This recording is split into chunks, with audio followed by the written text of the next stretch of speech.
दोस्तों आज के इस वीडियो सेशन में हम आपको नाव और धारा के सेक्शन सी के प्रश्नों को बतलाएंगे, जिसमें इक्वेशन पर आधारित प्रश्न होगा। अगर इसके पहले के वीडियो को आप नहीं देखे हैं तो उसे सबसे पहले आप जाकर के देख लीजिए। उस वीडियो का लिंक नीचे डिस्क्रिप्शन में दिया हुआ है। उसके बाद अगर आप इस वीडियो को देखते हैं तो आपको अच्छे तरीके से समझ में आएगा। तो चलिए बिना देर किए आज का वीडियो सेशन प्रारंभ करते हैं। 20 नंबर क्वेश्चन है, शांत जल में एक नाव की चाल धारा की चाल से 6 किलोमीटर प्रति घंटा अधिक है। धारा के विरुद्ध 18 किलोमीटर तथा धारा के साथ 32 किलोमीटर जाने में नाव को कुल 7 घंटे लगते हैं। शांत जल में नाव की चाल क्या है? तो देखिए, शांत जल में एक नाव की चाल धारा की चाल से 6 किलोमीटर प्रति घंटा अधिक है। नाव की चाल धारा की चाल से 6 किलोमीटर प्रति घंटा अधिक है। आप धारा की चाल को भी मानिएगा, भी किलोमीटर प्रति घंटा, तो इससे ये 6 किलोमीटर प्रति घंटा अधिक है तो भी प्लस 6 किलोमीटर प्रति घंटा हो जाएगा। लेकिन ऐसे नहीं करना है। देखिए अंत में आपसे क्या पूछा जा रहा है, शांत जल में नाव की चाल। शांत जल में नाव की चाल जो पूछा जाएगा आप उसी को कुछ मान लीजिएगा। हम इसको मान लेते हैं भी, तो ये हो गया भी किलोमीटर प्रति घंटा। अब देखिए धारा की चाल से नाव की चाल जो है 6 किलोमीटर प्रति घंटा अधिक है, इसका मतलब ये इससे 6 किलोमीटर प्रति घंटा कम होगा। तो ये कितना हो जाएगा, भी माइनस 6 किलोमीटर प्रति घंटा। उसके बाद बोला गया है धारा के विरुद्ध 18 किलोमीटर तथा धारा के साथ 32 किलोमीटर जाता है। धारा के विरुद्ध यानी कि अप स्ट्रीम में, और धारा के साथ यानी कि डाउन स्ट्रीम। अप स्ट्रीम में जाता है 18 किलोमीटर और डाउन स्ट्रीम में जाता है 32 किलोमीटर। दूरी में क्या करिए ना, चाल से भाग दे दीजिए तो समय निकल जाएगा।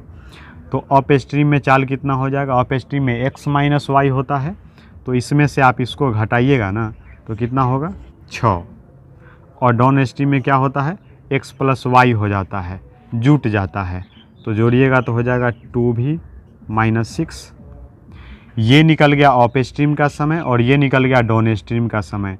दोनों को जोड़ देंगे तो कुल समय निकल जाएगा। हम लोगों के अनुसार प्रश्न में बोला गया है कि कुल 7 घंटे का समय लगता है, तो बराबर 7 लिख दीजिएगा। अब इसको हल कर देना है, 6 से कट जाएगा 3 बार में। अब इस 3 को उधर भेजेंगे, माइनस हो जाएगा 7 में से, तो होगा 32/2v माइनस 6 बराबर 4। 4 से ये कट जाएगा 8 बार में। 2v माइनस 6 बराबर कितना हो जाएगा 8। 2v बराबर 8 और 6 14। 2 से कट जाएगा 7 बार में, v बराबर कितना होगा 7। ये निकल गया 7 किलोमीटर प्रति घंटा। अब आप 21 नंबर क्वेश्चन को देखिए। क्वेश्चन है, एक नदी में धारा का वेग 1 किलोमीटर प्रति घंटा है। एक मोटर बोट 35 किलोमीटर धारा के विपरीत जाती है तथा वापस लौटकर कुल 12 घंटे में प्रारंभिक बिंदु पर पहुंच जाती है। मोटर बोट की शांत जल में चाल कितनी है? एक नदी में धारा का वेग 1 किलोमीटर प्रति घंटा है। y का मान दिया हुआ है 1 किलोमीटर प्रति घंटा। उसके बाद बोला गया है एक मोटर बोट 35 किलोमीटर धारा के विपरीत जाती है और वापस आती है, यानी कि अप स्ट्रीम में 35 किलोमीटर जाती है और फिर डाउन स्ट्रीम में 35 किलोमीटर आती है, तो उसे कुल 12 घंटे का समय लगता है। और पूछ रहा है मोटर बोट की शांत जल में चाल क्या है। हम मान लेते हैं मोटर बोट की शांत जल में चाल भी किलोमीटर प्रति घंटा है। अब देखिए अप स्ट्रीम का यहाँ से चाल निकालिएगा तो x माइनस वाई होता है, तो v माइनस 1 हो जाएगा, v माइनस 1। और यहाँ पर डाउन स्ट्रीम में चाल कितना हो जाएगा, v प्लस 1, v प्लस 1। ये अप स्ट्रीम का समय निकल गया, ये डाउन स्ट्रीम का समय निकल गया, जोड़ देंगे तो कुल समय हो गया। प्रश्न में कुल समय कितना है, 12 घंटा, बराबर 12 लिखेंगे। अब आप इसको हल कर सकते हैं, लेकिन हम क्या कहेंगे कि आप इसको बाई ऑप्शन ही बनाने का प्रयास करिएगा। देखिए ऑप्शन ए में दिया हुआ है 6 किलोमीटर प्रति घंटा और ऑप्शन बी में दिया हुआ है 7 किलोमीटर प्रति घंटा और सी में दिया हुआ है 8 किलोमीटर प्रति घंटा और ऑप्शन डी में दिया हुआ है 8.5 किलोमीटर प्रति घंटा। अब देखिए हम थोड़ा देर के लिए मान लेते हैं कि ऑप्शन ए इसका राइट उत्तर है।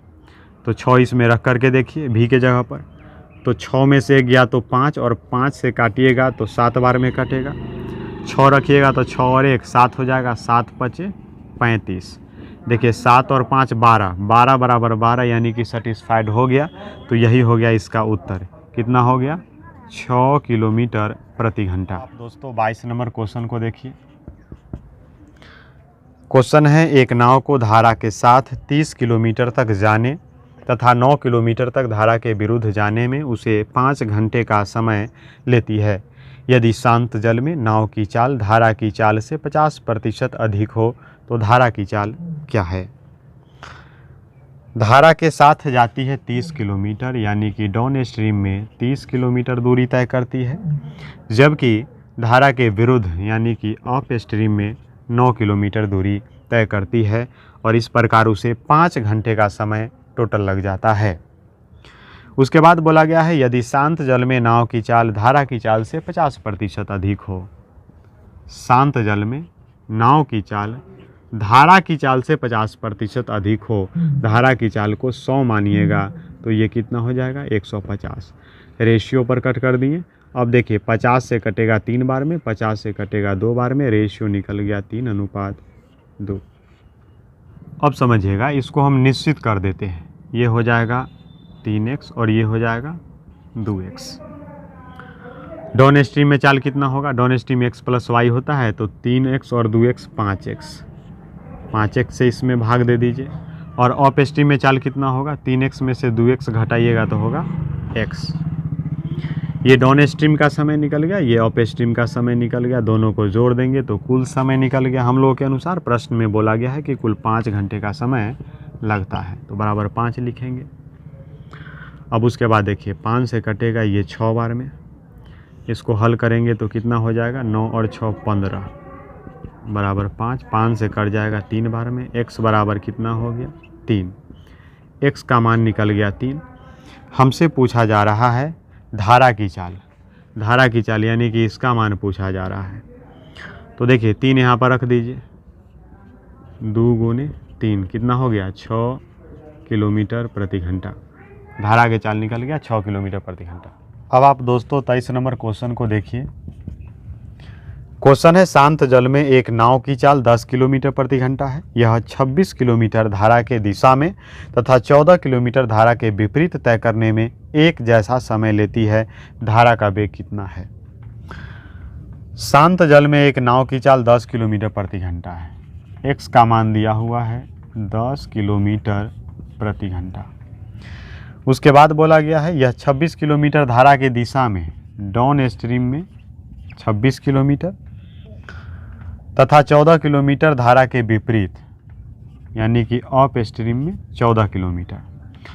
धारा के दिशा में 26 किलोमीटर जाता है और धारा के विपरीत 14 किलोमीटर जाता है और दोनों स्थिति में समान समय लगता है। डाउन स्ट्रीम में 26 किलोमीटर जाने में जितना समय लगता है उतना ही समय अप स्ट्रीम में 14 किलोमीटर जाने में लगता है। तो पूछा जा रहा है कि धारा का वेग कितना है। हम मान लेते हैं धारा के वेग को v किलोमीटर प्रति घंटा। अब देखिए यहाँ से आप डाउन स्ट्रीम में चाल निकालिए। डाउन स्ट्रीम में x + y होता है, दोनों जुड़ जाएगा। कितना हो जाएगा? 10 + v। और अप स्ट्रीम में 10 - v, 10 - v। ये निकल गया डाउन स्ट्रीम का समय और ये निकल गया अप स्ट्रीम का समय। प्रश्न में बोला गया है कि दोनों स्थिति में समान समय लगता है, तो इसको आप बराबर करके लिखेंगे। अब देखिए 2 से कटेगा 7 बार में, 2 से कटेगा 13 बार में, क्रॉस गुना करिएगा तो कितना होगा? 13 × 130 - 13 भी बराबर 7 से इसमें गुना होगा 70 और प्लस 7 भी। ये उस तरफ जाएगा तो हो जाएगा 20 भी बराबर। इसको इधर लाइएगा माइनस होगा तो हो जाएगा 60। 20 से कटेगा 3 बार में, v बराबर कितना हो गया? 3। हम भी माने थे धारा के वेग को, धारा का वेग निकल गया 3 किलोमीटर प्रति घंटा।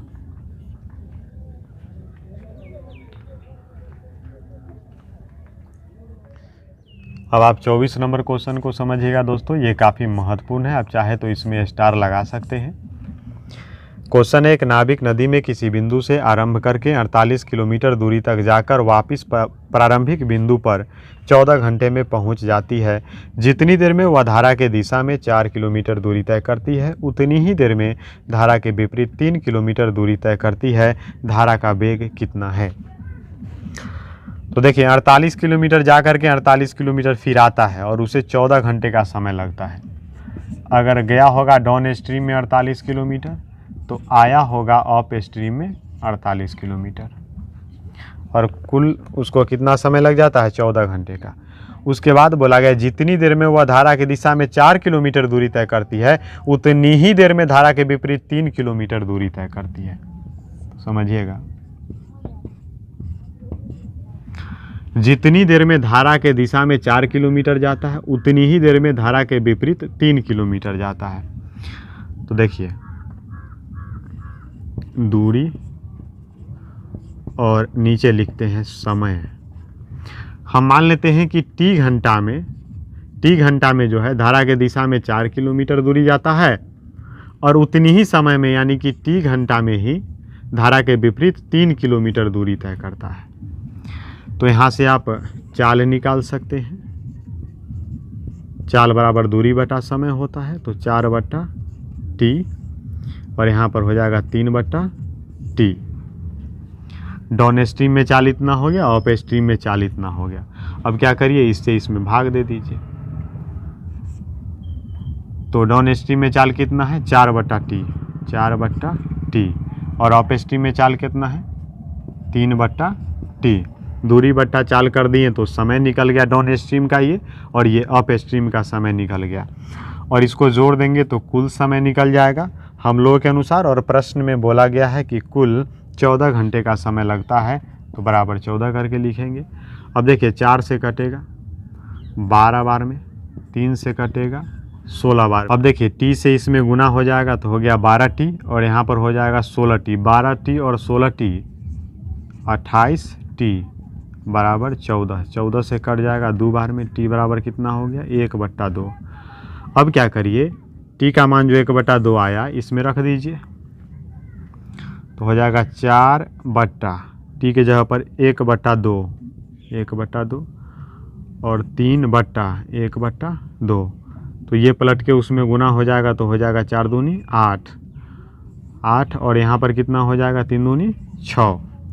डाउन स्ट्रीम में चाल निकल गया 8 किलोमीटर प्रति घंटा, और अप स्ट्रीम में चाल निकल गया 6 किलोमीटर प्रति घंटा। और हमसे पूछा जा रहा है धारा का वेग। धारा का वेग, तो धारा का वेग कैसे निकलेगा?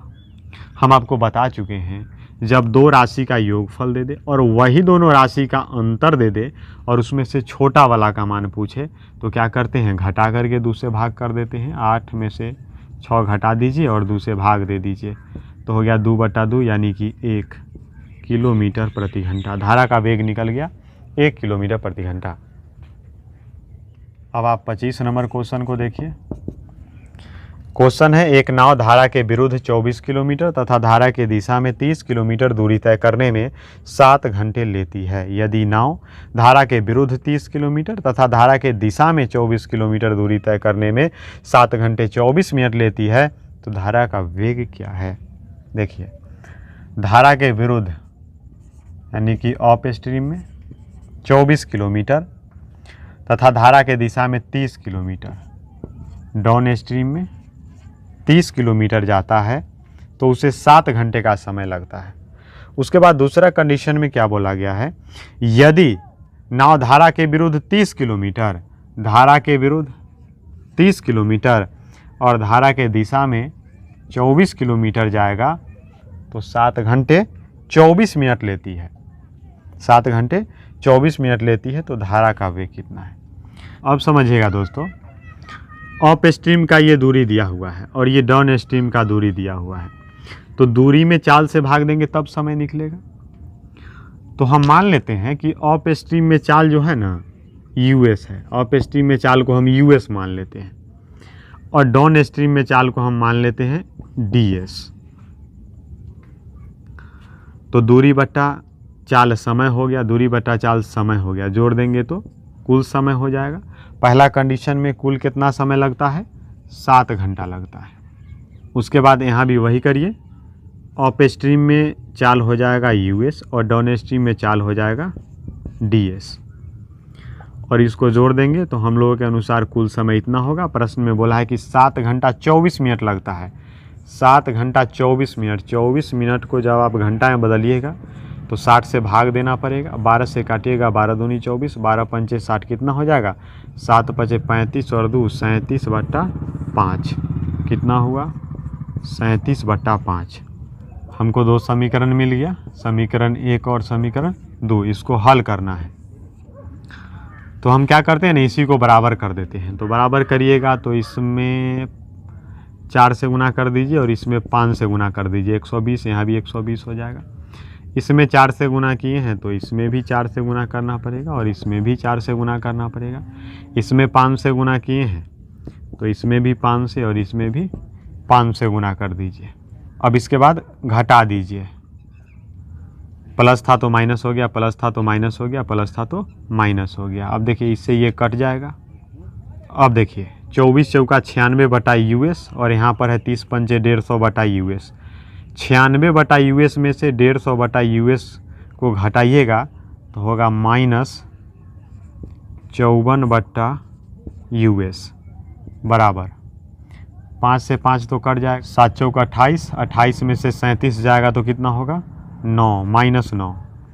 अब देखिए माइनस से माइनस कट गया, 9 से काटिएगा, 6 बार में कटेगा, US बराबर कितना निकल गया 6, US बराबर निकल गया 6। अब क्या करिए, इसको किसी एक समीकरण में रख दीजिए तो DS का मान निकल जाएगा। हम 6 रख देते हैं यहाँ पर पहला समीकरण में, तो 6 से काटिएगा 24 को, 4 बार में कटेगा तो 4 हुआ, 4 उधर जाएगा, 7 में से घटेगा तो 3 और 3 से 30 को काटिएगा तो 10 होगा। DS बराबर कितना निकल जाएगा 10, DS बराबर 10। अब देखिए हमसे पूछा जा रहा है धारा का वेग, धारा का वेग, धारा का वेग। तो 2 राशि का अंतर दिया हुआ है और वही दोनों राशि का योगफल दिया हुआ है। तो क्या करते हैं, धारा का वेग निकालने के लिए, छोटा वाला का मान निकालने के लिए घटा करके 2 से भाग कर देते हैं। तो 10 में से 6 घटाइए और 2 से भाग कर दीजिए, तो 10 में से 6 गया 4, 4/2, 2 हो गया किलोमीटर प्रति घंटा। अब आप 26 नंबर क्वेश्चन को देखिए। क्वेश्चन है, एक नाव की शांत जल में गति के वर्ग तथा धारा के गति के वर्ग का अंतर क्या होगा यदि A से B तक की दूरी D को अनुप्रवाह तथा उदर प्रवाह में अलग अलग क्रमशः T1 तथा T2 समय में तय करती है। तो समझिएगा दोस्तों, एक नाव की शांत जल में गति का वर्ग, नाव के शांत जल में गति को हम मान लेते हैं x, तो उसका वर्ग x² हो जाएगा, तथा धारा के गति के वर्ग, धारा के गति को हम मान लेते हैं y, इसका वर्ग करेंगे तो y² हो जाएगा। का अंतर क्या होगा ये पूछा जा रहा है। अंतर क्या होगा यदि A से B तक की दूरी D को, यदि A से B तक की दूरी D को अनुप्रवाह तथा उधर प्रवाह में अलग अलग क्रमशः T1 तथा T2 समय में तय करती है। अनुप्रवाह का मतलब डाउन स्ट्रीम होता है और उधर प्रवाह का मतलब अप स्ट्रीम होता है। तो डाउन स्ट्रीम में D दूरी को तय करता है तो T1 समय लगता है और अप स्ट्रीम में D दूरी को तय करता है तो T2 समय लगता है। चलिए उसको तो बाद में देखेंगे, पहले यहाँ समझिए। हमसे पूछा जा रहा है x² - y² का मान। तो क्या करते हैं ना, सबसे पहले इसी को ब्रेक कर देते हैं। इसको हम लिख सकते हैं x + y × x - y, ये फार्मूला होता है।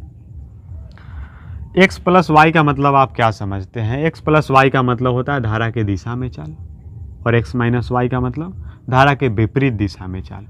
तो धारा के दिशा में भी जाता है d दूरी और धारा के विपरीत दिशा में भी dA दूरी जाता है।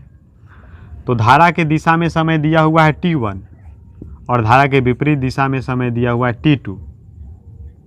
अब देखिए यहाँ पर गुना ना होता है तो इसको गुना कर देते हैं। D से D में गुना होगा तो D² बटा T1 × T2, यही हो गया आंसर। अब आप 27 नंबर क्वेश्चन को देखिए। क्वेश्चन है, नदी की धारा के साथ तथा धारा के विपरीत 2 स्थानों के बीच की दूरी में 8:5 का अनुपात है। डाउन स्ट्रीम और अप स्ट्रीम में दूरी का अनुपात जो है 8:5 है तथा एक नाव उन दूरियों को तय करती है। शांत जल में नाव की चाल तथा धारा की चाल में 3:2 का अनुपात है। शांत जल में नाव की चाल तथा धारा की चाल में 3:2 का अनुपात है। इन दूरियों को तय करने में लिए गए समय का अनुपात क्या होगा? तो समय बराबर दूरी बटा चाल होता है। डाउन स्ट्रीम में इतना दूरी है तो डाउन स्ट्रीम में चाल कितना हो जाएगा? 3 और 2 5। डाउन स्ट्रीम में जुड़ जाता है, 5 से इसमें भाग दे दीजिए। और अप स्ट्रीम में चाल कितना हो जाएगा? 3 - 2 1 होगा। अब इसको हल करिएगा तो कितना हो जाएगा? 8:25। ये निकल गया समय का अनुपात। इसी के साथ बोट एंड स्ट्रीम समाप्त हो गया। दोस्तों, आपको ये वीडियो कैसा लगा? आप अपनी राय कमेंट बॉक्स में अवश्य दीजिएगा। फिर मिलते हैं किसी दूसरे वीडियो में।